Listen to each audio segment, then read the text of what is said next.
Ini apa? Misai kucing. Ni. Ini. Misai kucing. Misai kau. Ini namanya asparagus. Asparagus. Takkan asparagus macam ni? Ini pokoknya yang asparagusnya di bawah. Oh, di bawah. Silap saya. Aduh. Okey, tak apa. Yang ni, ini labu. Okey, last lah. Ini. Ini apa? Yang ini saya tahu, cikgu. Ini namanya pelatuk. Pelatuk. Apa? Pelatuk.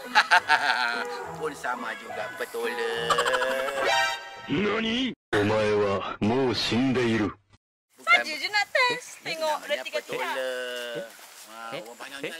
Kacang panjang. Kacang panjang. Kacang panjang, Masya Allah, kacang panjang.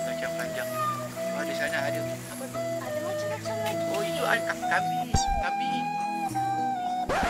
Ni kambingnya putih ada, kala-kala ada. Jagung kecil. Baby jagung, ya. Lepas tu bunga kantan. Sorry. Abang bukan lengkah, bang. Halia.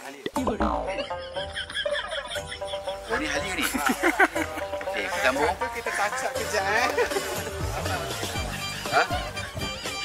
Bawang Holland, ya, bawang Holland dan juga kobis. Ini orang panggil kobis putih. Dan terutama sekali kita mesti ada kobis bunga. Kobis putih abah kau.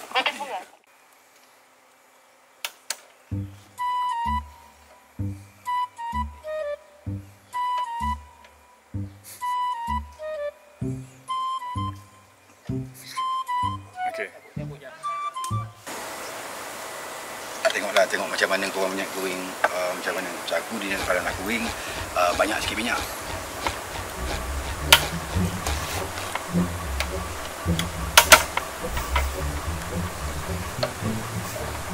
Kak.